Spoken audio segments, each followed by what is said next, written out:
Good day everyone, my name is Nino and welcome to my mini performance task 1, 2, 3 and big performance task in physics. This is the mini performance task 1 and our first problem is pilots at an airshow perform a loop-the-loop. The pilots are oriented upside down at the top of the loop. Explain why they do not fall out and what is their natural tendency while in circular motion. During a loop-the-loop, the pilots experience a force called centripetal force which keeps them moving in a circular path. This force acts towards the center of the loop, preventing them from falling out. Additionally, gravity still pulls them downward, but the combination of their velocity and the centripetal force keeps them inside the loop. The natural tendency in circular motion is to move outward, but centripetal force counteracts this, allowing the pilots to stay within the loop. So next, this is the mini performance 2, explaining Kepler's 3 laws of planetary motion. The Kepler 3 laws are the law of ellipses, law of equal regions, and the harmonic law.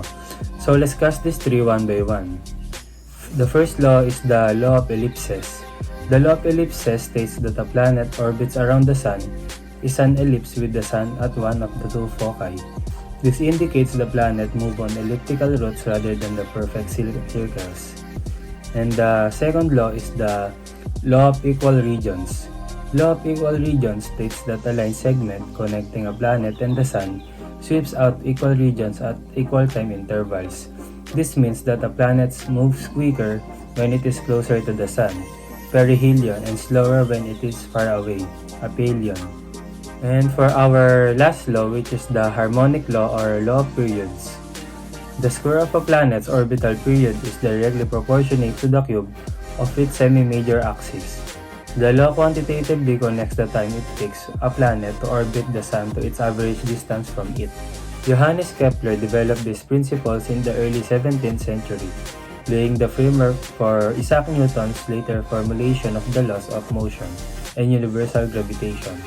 And our last mini-P task 3, explain how Newton came up with his law of universal gravity. In the late century, Isaac Newton developed his law of universal gravitation. He noticed the falling apple and wondered if the same force that drew the apple to earth also governed celestial body motion. According to Newton's rule, every particle in the cosmos attracts every other particle with a force proportional to the product of their masses and inversely proportional to the square of the distance between their centers. I chose the problem number 3. Suppose the two objects attract each other with a gravitational force of 16 units. If the distance between the two objects is reduced in half, then what is the new force of attraction between the two objects? If the distance between two objects is reduced by half, the new force of attraction will be 4 times 2 squared, the original force. So the new force is 64 units. So for my big performance task, imagine yourself as an amusement park guide and there are children asking you about the physics behind the rotating ride in the park. Explain an amusement park ride that moves in circular motion. Hey kid, the Twirlinator amusement park ride is a thrilling experience that boasts a circular motion that mixes tremendous speed with gravity-defying turns. On a rotating platform, participants board individual, secure seats arranged in a circular pattern. As the ride begins, the platforms begin to rotate, gradually increasing speed to produce a dynamic centrifugal force. As riders press against the outside edges of their chairs, the circular motion intensifies, giving them a sense of weightlessness.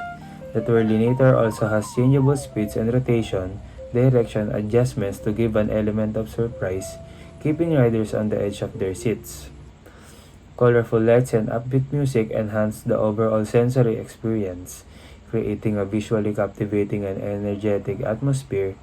The circular motion, coupled with the ride's dynamic features, delivers a thrilling and unforgettable adventure for amusement park enthusiasts seeking an adrenaline-pumping experience. And that's the end of my video. Thank you for watching my mini performance task 1, 2, 3 and big performance task.